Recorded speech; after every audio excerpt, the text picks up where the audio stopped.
I just want to clear some energetic space in order to discuss this idea around why healing and taking time to work on one's own healing has become associated with a luxury or something that is only afforded to those who have means and wealth to be able to tap into that space, but also why it is absolutely essential, regardless of who or what or where our backgrounds are, that we take some quality of space with what we have available in order to dedicate to that aspect of continued development and supporting ourselves in the challenges of this human experience that we share. And I'm, relating these reflections based on my own experiences with regards to my own healing journey, and also through the lens of being a facilitator and space holder with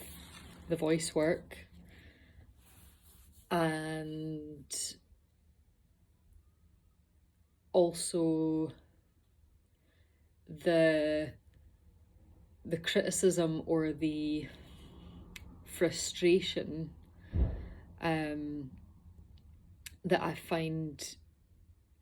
is strongly present within me when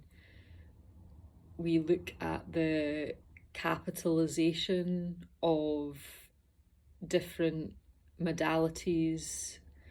and bodies of work, which, are at the core often incredibly important and valid and worthwhile to share, and definitely feel that practitioners should be remunerated for their space holding and for their the time that they've taken to train and develop a skill set. But the heavy heart I feel around all of this stuff kind of comes back to ownership and whose healing arts and modalities are we tapping into, are we sharing, are we spreading potentially misinformation or like a lack of a full picture of their place of origin, or taking elements of practices out with the context of their cultural association, not giving credit or acknowledgement to keepers of knowledge and wisdom, especially within the healing arts of folk medicine, kind of ethnobotanical knowledge, work that relates more to a shamanic approach. And that in itself is a very vast, complex, politically dynamic, and challenging area to go into, just in terms of how to frame that and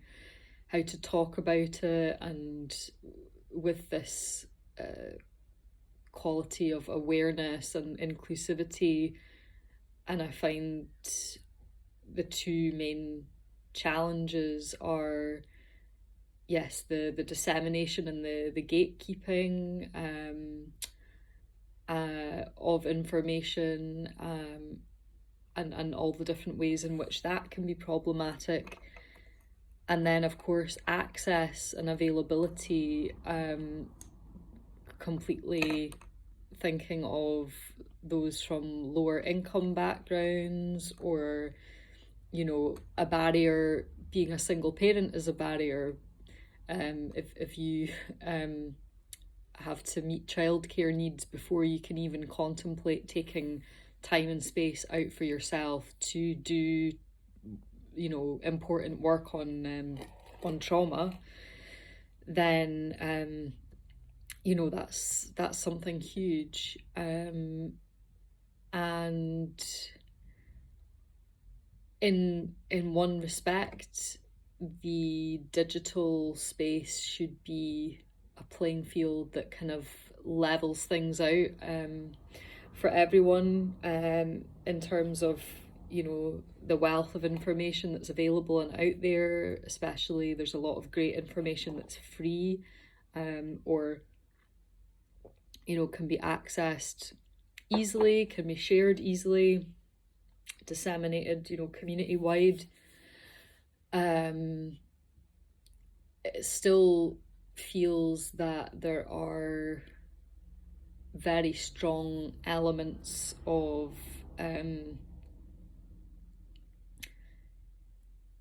just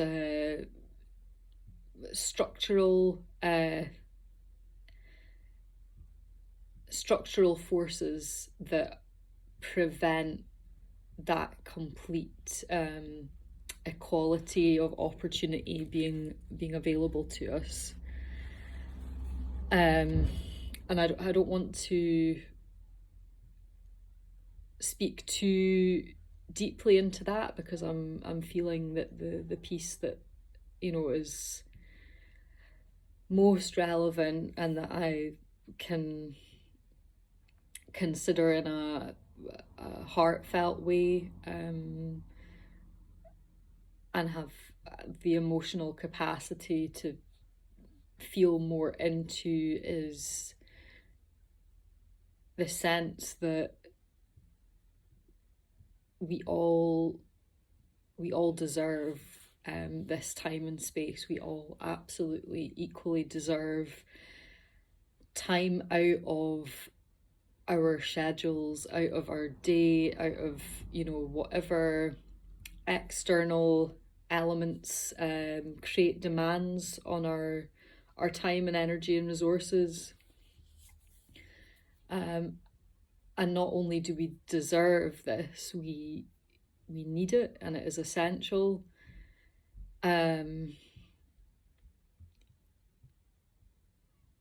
So the point of being able to break down these, it's not perceived barriers, they are literal, real barriers that are there for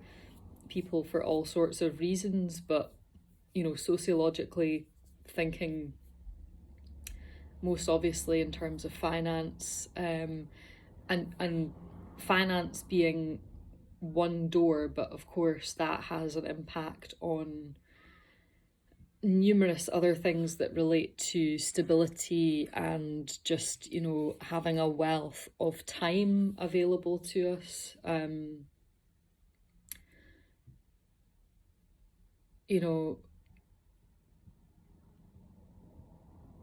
And in reflection of my own process that I'm going through right now with the voice rehabilitation, and everything that kind of ties into that,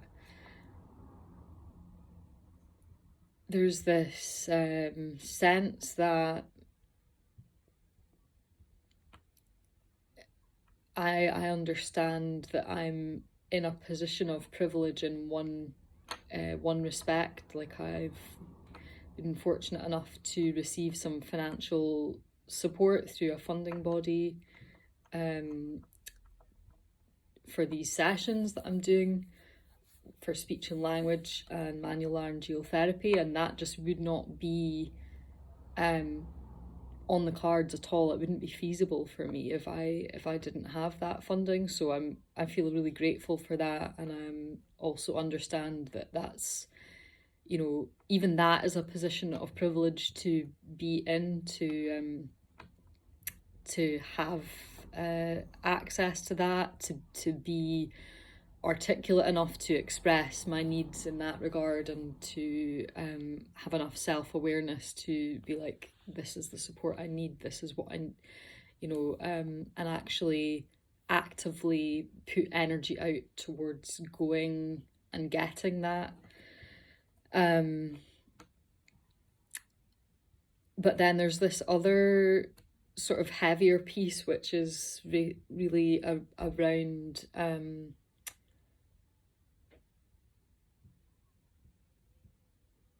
the idea that, taking time and space to heal and work on ourselves is something that is only afforded to a wealthy few, and that narrative being perpetuated through, just like, take the concept of a spa, for example, and look at like hammams or Turkish baths, the origins of which were, communal healing, restoration, bathing, wellness, cleanliness spaces for the working man, for the working class individual. And, the pivot in the marketing and the presentation of that as then being that the spa is luxury, that it is something that's only available to those who are prepared to pay. It's just a kind of smoke and mirrors tool, or a slight twisting of the reality or the origin story, so that it becomes then an instilled belief that, oh, that's not for me, I cannot access that, that's, something that's far lofty ideals. And somehow in the advent of marketing shifts and trends, which have perpetuated further this idea of luxury and bringing that into the realm of wellness, with, the idea of retreat spaces, which are often promoted as being, seaside getaways, or, I mean, it goes through every potential spectrum now of, the naturalistic space, and tapping into this complete, Zen, and adopting all of these terminologies and practices from different places. And in one respect, one thinks, okay, this is amazing. This is in some way allowing people to see that there are all these different modalities, all of these different potentials, bringing people into a more heightened awareness of self-care, of community, of embodiment, but then we look at the terminology with many of these and the way that they're presented, and there is a degree of veneer to an extent, which is not bringing us into the core, or the root of these principles, and somehow missing part of the element which is most nourishing, which is the kind of context of, you know, where these things actually come from and how we can ground them and relate them as practices into the everyday. Because if you don't have disposable income to go away for a week at a time and do an immersive retreat somewhere in an exotic location, you somehow come to a less shiny pamphlet, booklet, or set of learning resources that may be made available to you that are not as glamorous, but perhaps have a little more of the kind of earthy rootedness in the teachings, or just a simplicity. And by no means am I kind of advocating this sort of like frugality as being inherently you know, ethically or morally somehow more worthy than something that is you know, high end, or involves capital as a stronger element. But it's just worth to know, you know, what becomes available to people. It changes drastically depending on you know, the resources they have. And I've got to a point of awareness with regards to my own progression, generally speaking, in my professional life, in my personal life, in my creative life, where I now completely acknowledge and accept that the next piece of investment from me, you know, in a financial, obviously there'll be a financial element to that, but also time element of needing to have dedicated space to work on things, to offer release, to offer understanding, to offer a kind of quality of remedy that makes me feel that I have more space internally to be able to outwardly grow and extend my energy into the world in different ways that help sustain me and support me. That healing becomes, at a point in your journey, absolutely necessary, absolutely essential. You know, that awareness that you cannot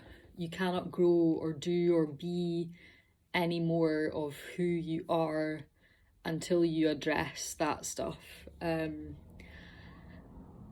I think that is probably one of the biggest challenges then, in terms of getting a quality of space holding, a quality of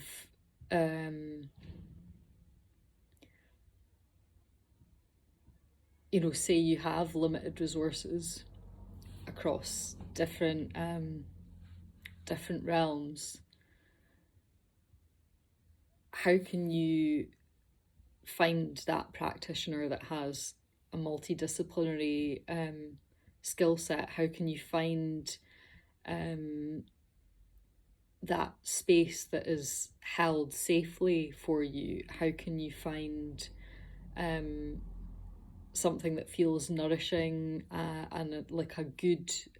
energy exchange, where you're not being taken advantage of or coerced or manipulated into some sort of an exchange that doesn't feel to be healthy, or that it's actually giving you what you need. And that is really, really challenging. And I would like to have, answers as to how we can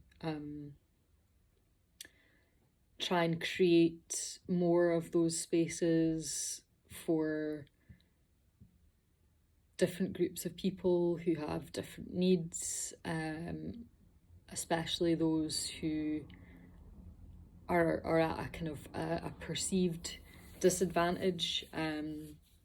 particularly in the financial sense. But then on a cultural level, coming back to this piece around ownership of practices and healing art forms, the folk medicine, the folk wisdom, the oral tradition, the remedies passed down from, your parents, your grandparents, beyond, the ancestral wisdom. We really are at this strange turning point, I think, in our relationship with that, in competition with modern culture.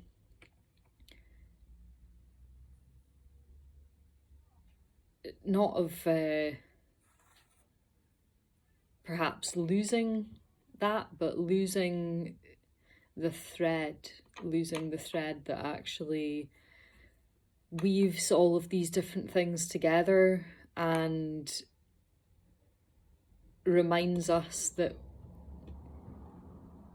we can be empowered by that information, and that we hold stories, that we hold an awareness of how to support and heal each other within the context of community,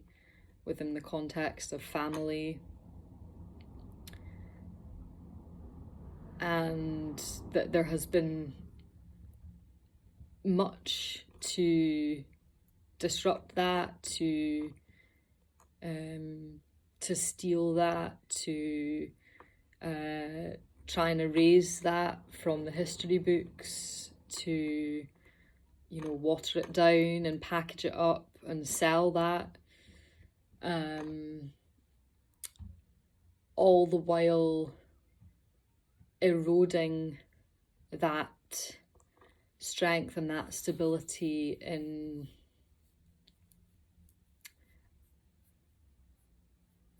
an empowered sense.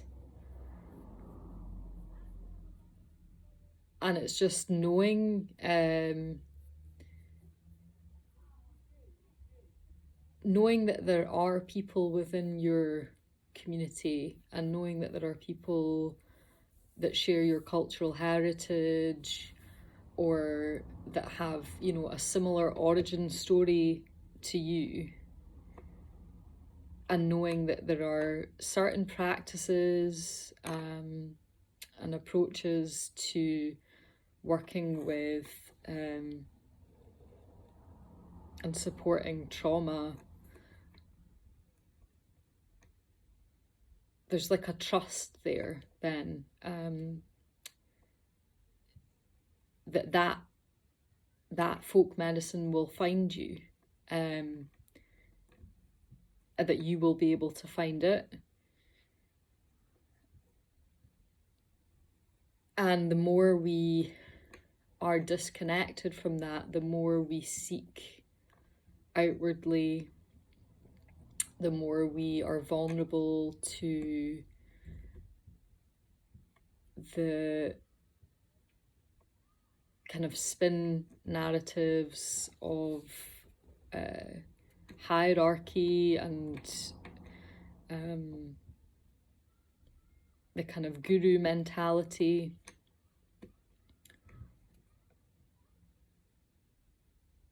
The more we can become lost in seeking very, very far out with our circle of perception. And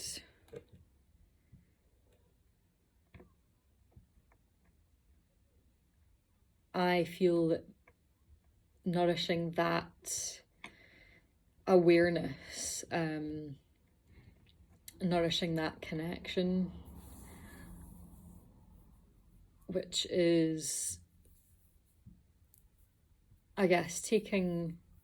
that modern sensibility and capability of, you know, research and information gathering, and using the tools we have, but to remember to, I don't want to say look back, because I am obviously making reference to practices which have a root or connection, but it's that idea of root and connection that makes me want to say look down. If we're thinking about a tree of knowledge, having the roots tapped into the earth, drawing up the information and passing that on to the rest of the limbic structure and, you know, the tapestry at the top of the tree, where that is a contemporary approach in the sense that it's still forward looking. That tapestry of knowledge, those branches can reach out and can communicate with other trees, other branches of knowledge, and that there can actually be a harmonious relationship, like a symbiotic relationship, or, you know, thinking about the relationship that trees have to fungi, and that whole underground network of mycelium is maybe a good visual way to think about it as well. That it's not just what we see on the surface, it's not just, you know, the shiny, nicely packaged veneer. It's more than that. And however you come to your process of healing work, you know, whether you come to it through a spiritual lens, whether you come to it through the physical and the body, if it's an emotional capacity, if it's through a social piece, if it's through the mind, my personal framework and the way that I think about voice is through these 5 distinct branches of emotional, physiological, psychological, social, and spiritual. So that's just the way that I guess, perceive different strands, energetic strands or components. And I guess that structurally could be applied to, you know, other modalities, not purely voice, which is my discipline and specialism, but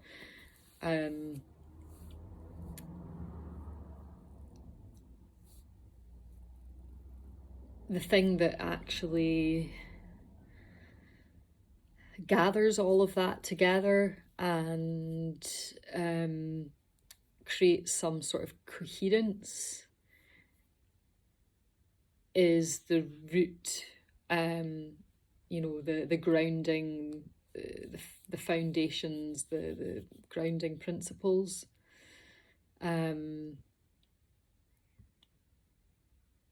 So that's,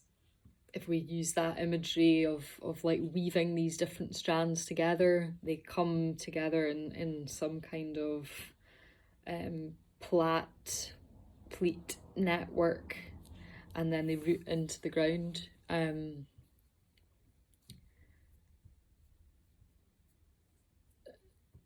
So I think it's in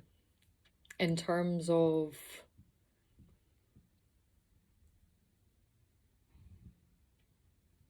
a reminder that we need this, we need this work, we need this space, we need the time for this, for ourselves, for our families, for our communities, immediate and then global.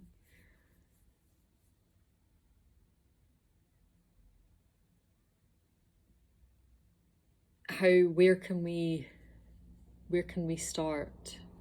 And I think once you bring that perspective into a more holistic framework, which naturally lends itself to a more multidisciplinary nature of, maybe in order to address this block that is currently preventing me from socially interacting in a healthy way with other people. Maybe that's an emotional issue, but maybe root ways into tackling that actually relate to moving into several areas of exploration, and that with whatever resources you have available to you, just to be able to start small, if that's all that is possible.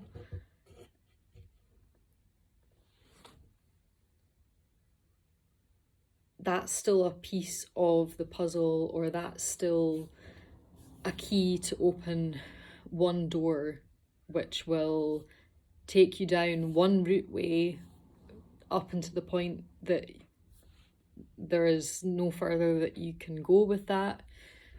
And again, you will continue to progress along that trajectory if that is your chosen discipline, or if it's like a narrower focus because that's the only thing that's available, or that's the only thing that you have time to do, or that's the only thing that you can afford to do, or that's the only thing that's offered for free, or the only thing that feels safe. All of that stuff feeds into your overall perspective in terms of what you feel your capacity is, because it's also about capacity. Like, you could have all the finance in the world and pay for a 2-week long retreat somewhere on a tropical island facilitated by some really interesting people whose work is highly valued, whatever any of that means, because that's all value judgment based stuff. You could have those resources available and the means to do that, but you might not have the capacity. You might not be in a space where you can actually deal with the confrontation of all that brings up. And in fact, what you might have just needed was to go to your local library and meet with a group of people like once a fortnight and just chat to some people that you've never chatted to before. That's like perhaps a silly example to make, parallels with those two contrasting ideas, but just to try and make that point that you know, there will always be something. There will always be something. And I say that as a kind of, you know, an awareness, in as much as, you know, there's been different points and stages in my life where I've been well aware that there is something hanging over me, or something that I'm dealing with. But I've only had a limited capacity or resource to be able to start dealing with that. And you know, over time your circumstances might change, and that might allow you to take a different approach. But just that reminder that as time passes, and as we continue to accrue new experiences, which we do so through that lens of trauma, you know, whether we like it or not, you will reach points of severe limitation, and find that there are certain pivot points where you're like, okay, it would now cost me more. It would now be more problematic and more challenging and more difficult for me not to deal with this, and not to take the time to try and help myself. Or, you know, helping yourself is sometimes asking for help. And I don't say that either with to impress that, or to convey that as being this kind of like ominous thing of like, you must go and do your healing. But again, it's just a current awareness and sensitivity that I'm moving through within my own experience at the moment. And just those reflections are coming through for me right now. And yeah, it's an interesting time. It is an interesting time. So yeah, start small, reach out, tap back into your roots, remember where you're from, remember the origins and practices that have come before. There is a great body of knowledge and wisdom and resources out there. It doesn't have to be shiny. You know, healing journeys are not usually shiny. You know, no matter how many spas or whatever you go to, I'm being facetious, of course, but you know, it doesn't matter if you wrap a pretty bow on it. It's still you dealing with your internal stuff.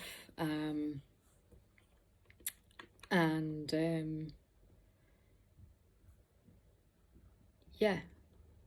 we've just got to do the best we can with the resources that we do have available to us. And oftentimes there's more there than might meet the eye. But it might just take a little longer to find it, or might just take a little longer for us to trust in that, ancient connection.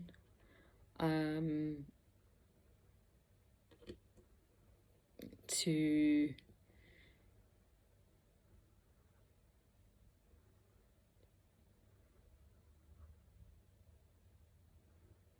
reach out and share a portion of that journey with someone else who may be able to support you in a way that feels nourishing and pertinent. So yes, I've rambled enough on that subject, and there were lots of strands there that are part of much bigger conversations and ideas. But yeah, I just wanted to share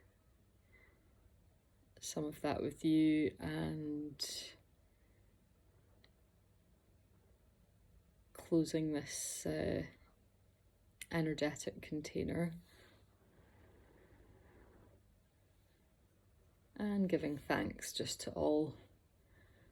that feels it needs to be said. And please participate in this conversation. Please let us know your thoughts, and perhaps